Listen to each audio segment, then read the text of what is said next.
আসসালামু আলাইকুম স্যার। ওয়ালাইকুম আসসালাম, শোনা যাচ্ছে? Sir clear sir. আচ্ছা, একটু লাইনে থাকো। আমাকে দেখা যাচ্ছে? সঠিক স্যার, দেখা যাচ্ছে। আচ্ছা,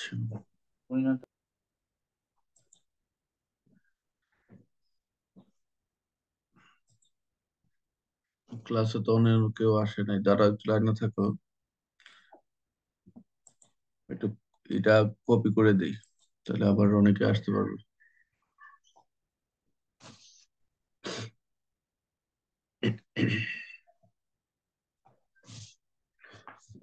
বিসমিল্লাহির রহমানির রহিম। আজকে আলোচনার বিষয় হচ্ছে যৌতুক নিরোধ আইন 2018। মাত্র 6টি ধারা, বুঝতে পারছো? মাত্র 6টি ধারা। এখানে আমরা 10 মিনিটের ভিতরে শেষ হয়ে যাবে।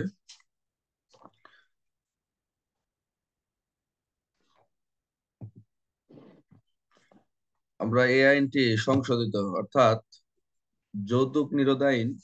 আবার 1980 সালে এই আইনটি ছিল 35 নং আইন, তবে এটা পরবর্তীতে সংশোধন হয় 39 নং আইনে, অর্থাৎ 2018-তে রূপ নেয়। আমরা এখানে এই যৌতুক শব্দটা নারী ও শিশু নির্যাতন 2000, নারী ও শিশু নির্যাতন দমন আইন 2000 সাল সংশোধন, 2020, 2023 সংশোধন, তাই না? আচ্ছা, যাই হোক, আমরা স্যার, আমার বইতে সংশোধন দেয় নাই স্যার, খালি 2018 দেওয়া স্যার। হ্যাঁ, সংশোধন আছে কি স্যার? সংশোধন বলতে ওটা রোহিত করছে। ওটা 1980 সালের যে সেকশনটা, 80 সালের যে আইনটা ছিল, সেটা রোহিত ক্রমে উহার বিধানাবলী এই 18-তে আইসা এটা নতুন প্রণয়ন করছে আর কি। ও, সংশোধন আচ্ছা। লেখা নাই, ডাইরেক্ট ওর ভিতরে লেখা আছে। তো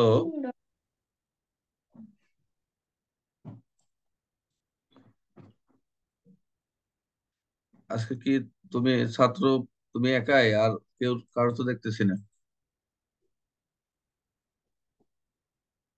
আচ্ছা, ঠিক আছে, অসুবিধা নেই। অনেক আসলে কিন্তু লিঙ্ক কপি করে দেই, অনেক আবার ওই যে চলে আসছে ওরা পরে।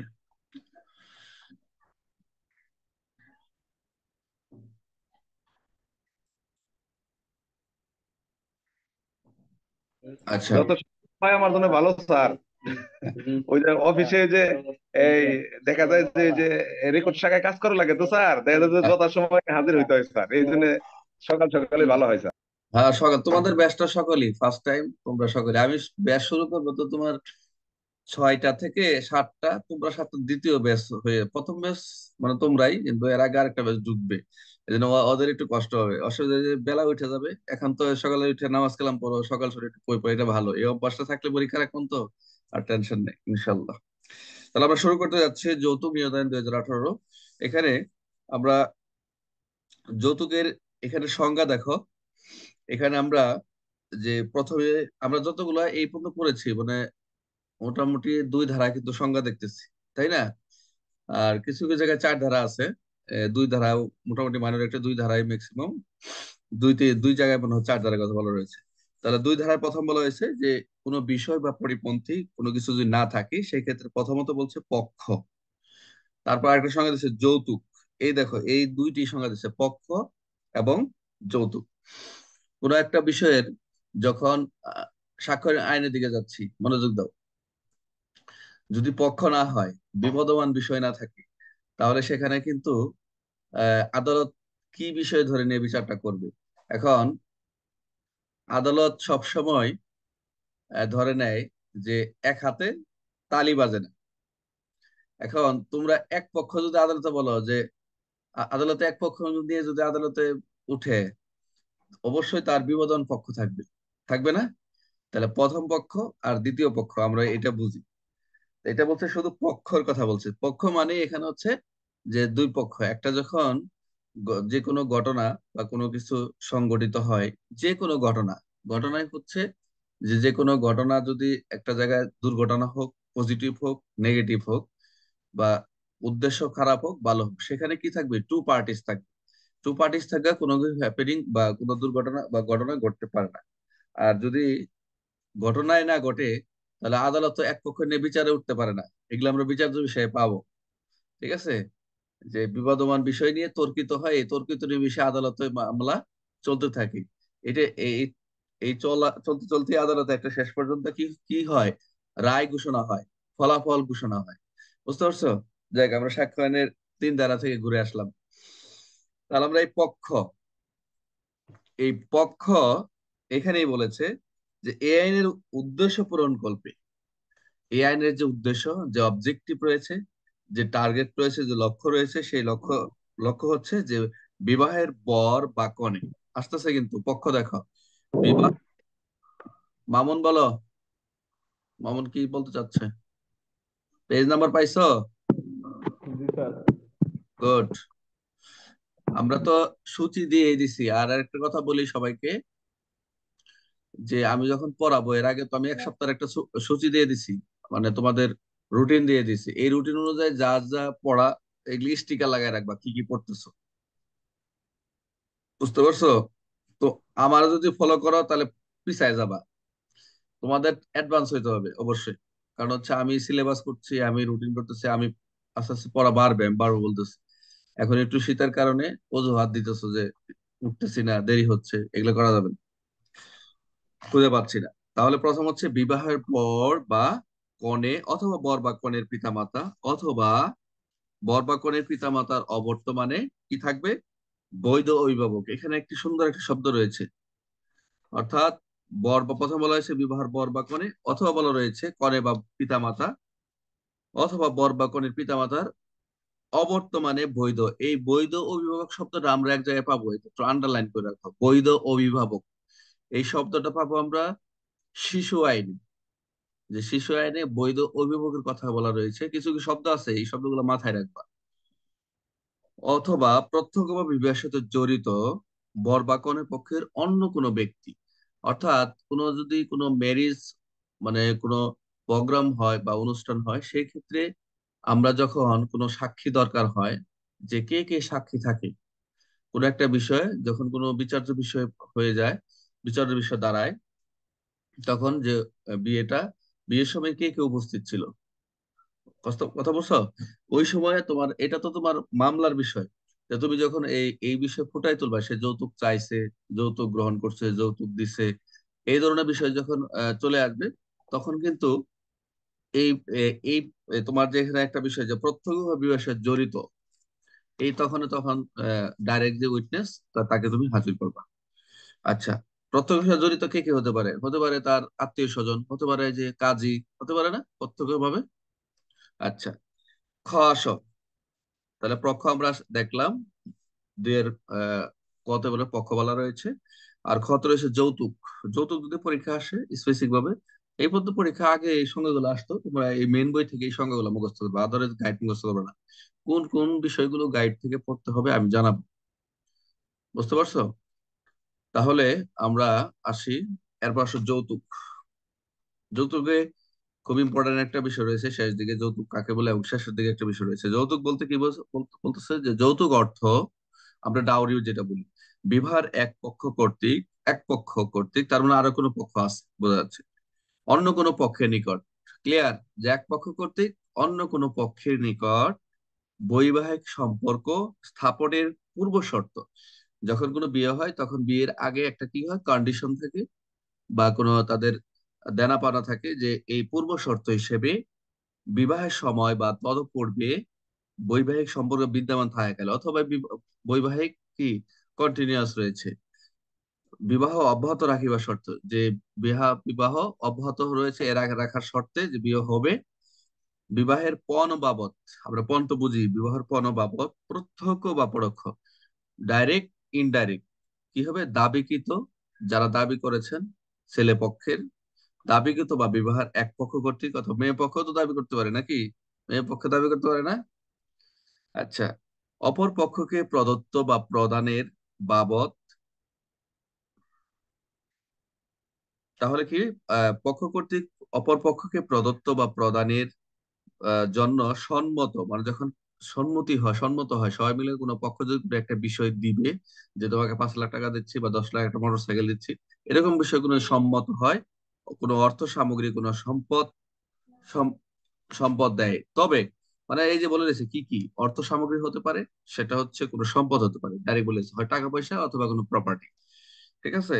এই ক্ষেত্রে তবে মুসলিম বলে রয়েছে, তবে মুসলিম ব্যক্তিগত আইন শরিয়া প্রযোজ্য হয় এমন ব্যক্তিগণ, এখানে আন্ডারলাইন দিয়ে রাখো। তবে মুসলিম, আমি শুধু এটা এমসিকিউর জন্য একটু পড়তেছি, আর কিছু না।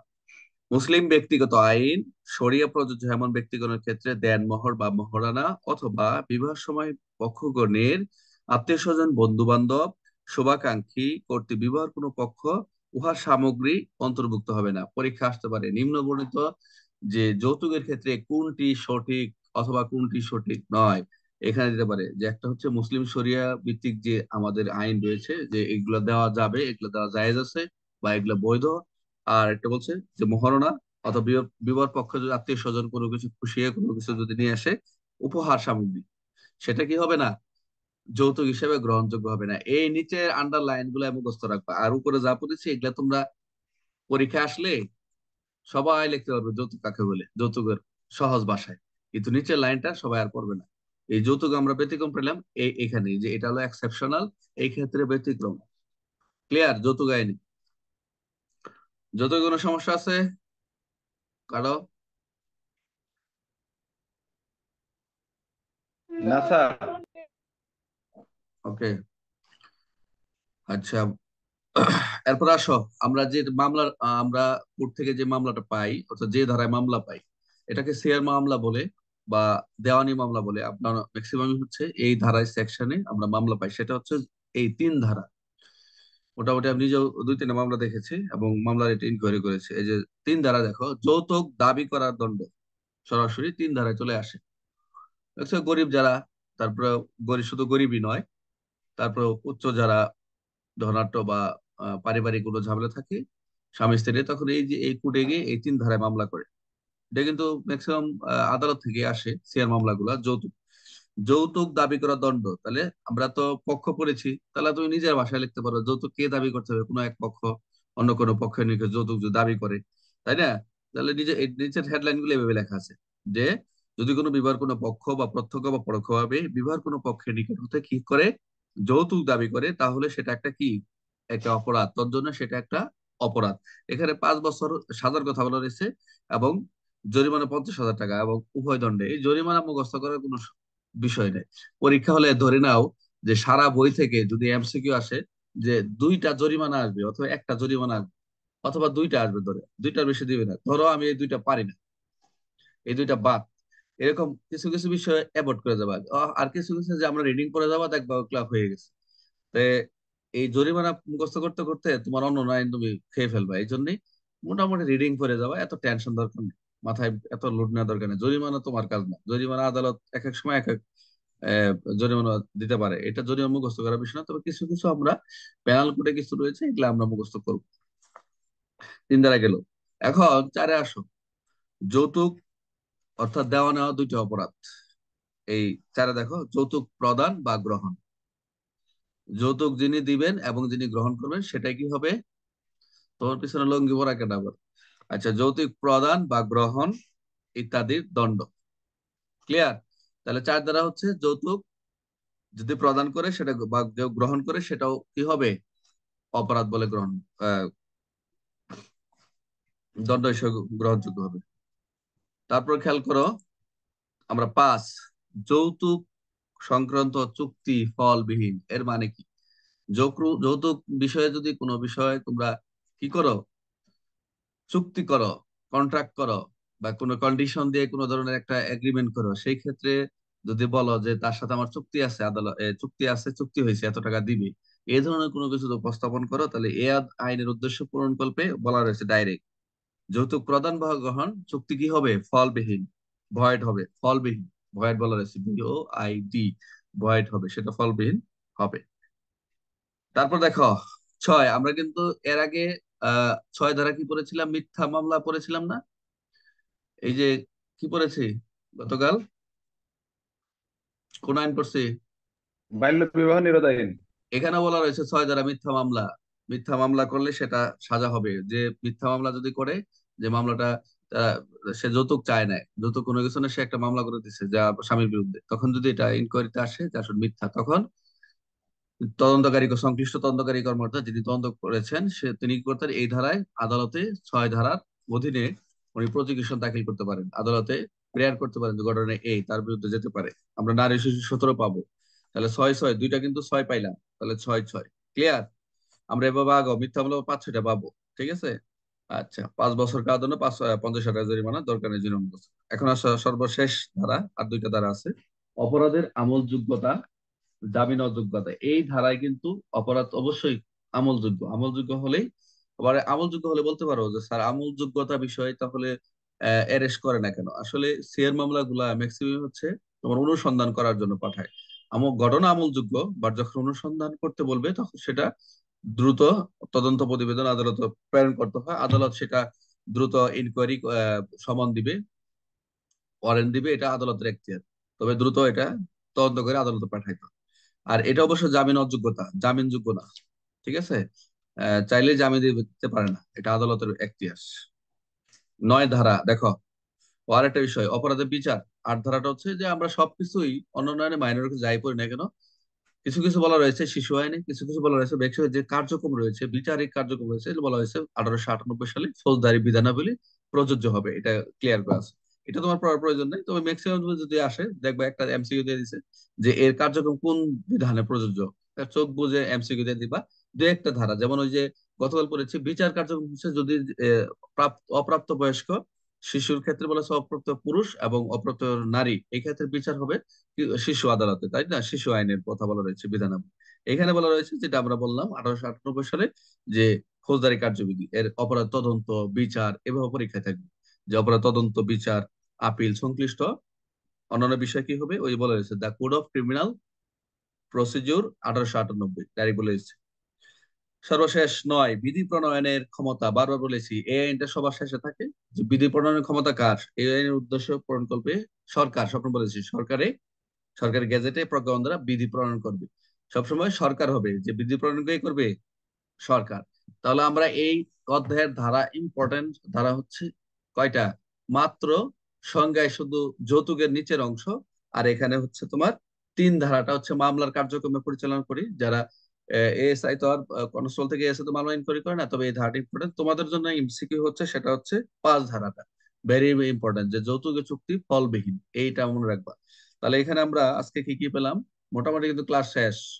আর গতকাল তোমাদের জন্য প্রায় 35টা এমসিকিউ তৈরি করছি, রাত 10টা পর্যন্ত কম্পিউটারে 35টা এমসিকিউ তৈরি করছি শুধু বাল্য বিবাহ নিরোধ আইন থেকে। আর এখানে 15টা ইউজ করবো, পরে 50 মার্কের পরীক্ষা নিব। আর চেষ্টা করবো তোমাদের জন্য, দেখি শীট দ্রুত বইটা শেষ করে আমরা বইটা তোমাদের হাতে পৌঁছে দিতে পারি কিনা, মাইনর অ্যাক্টিভ। পরে আস্তে আস্তে আমরা শেষ করবো ইনশাল্লাহ। তাহলে আমরা আজকে কি পেলাম? যৌতুক নিরোধ আইন 2018 একবার রিপিট দিচ্ছি। 2 বলা রয়েছে পক্ষ, তারপর বলা হয়েছে যৌতুক, আমরা পক্ষ বুঝেছি। এরপর যৌতুকে কাকে বলে সেটাও, যৌতুকের 2টা অংশ, একটা প্রথম অংশ যেটা যৌতুক বলে গ্রহণযোগ্য হচ্ছে, আর একটা হচ্ছে যৌতুক বলে গ্রহণযোগ্য হচ্ছে না। তারপর আমরা কি পেলাম? 3 ধারা পেলাম। 3 ধারা কি পেলাম? যৌতুক, যেটা হচ্ছে যৌতুক দাবি করা দ্বন্দ্ব, যেটা সবসময় আমরা পাবো যৌতুক। 4 ধারা বলা রয়েছে যৌতুক প্রদান গ্রহণ, অর্থাৎ যে দিবে নিবে সেটাই হচ্ছে তার অপরাধ। 5 ধারা যেটা বললাম যে যৌতুক সংগ্রহ চুক্তি ফলবিহীন। 6 ধারা পড়েছে মিথ্যা মামলা, তাই না? আর 7 ধারা হচ্ছে অপরাধের আমলযোগ্যতা। তারপর হচ্ছে কি জামিন অযোগ্যতা। তারপর হচ্ছে অপরাধের বিচার। 8 ধারা পড়েছি। 9 পড়েছি বিধি প্রণয়নের ক্ষমতা। ক্লিয়ার? মামুন কোথায়? মামুন সামনে আসো তো, তোমার ভিডিওটা অন করো, সবাই তোমাকে দেখুক। তুমি বলো, এই মাত্র এই 9টা ধারায় তুমি কি বুঝো নাই বলো তো?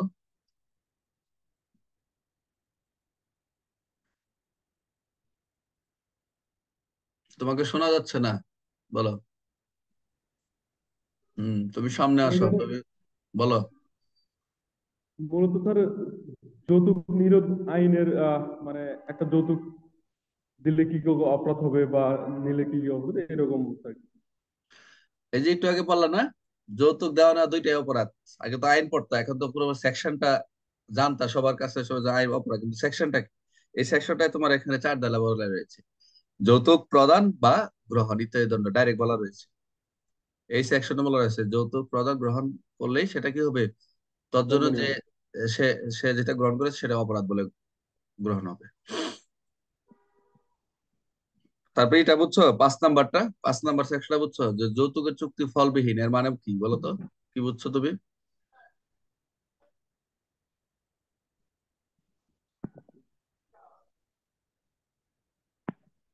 যৌতুকের চুক্তি ফলবিহীন,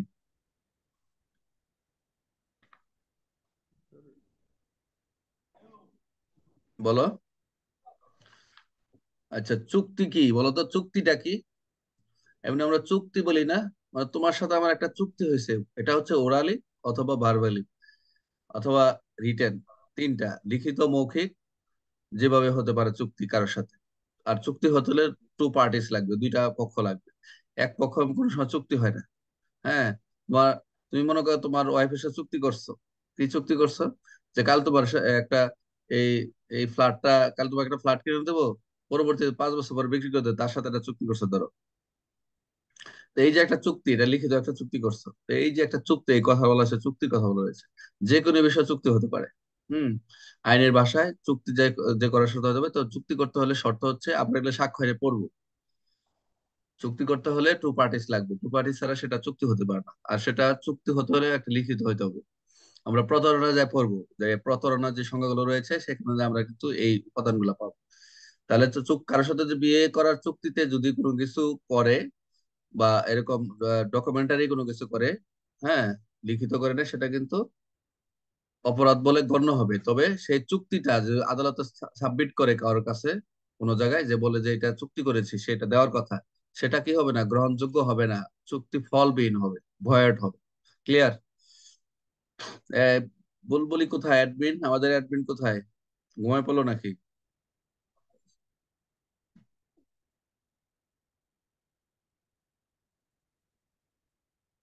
দিদি কোথায়? শোনা যাচ্ছে? তাহলে কয়টা দ্বারা পড়লা? মামুন, দ্বারা কয়টা পড়লা?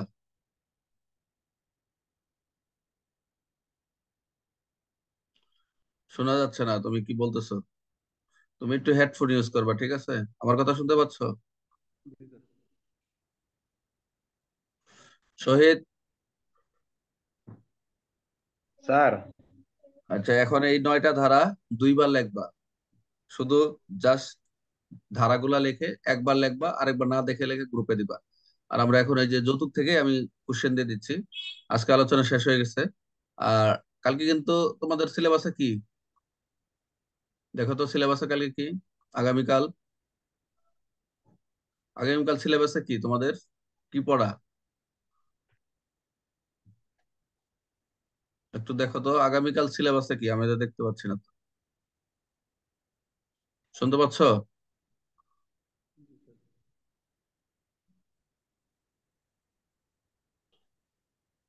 আগামীকাল সিলেবাসে কি দেখো তো।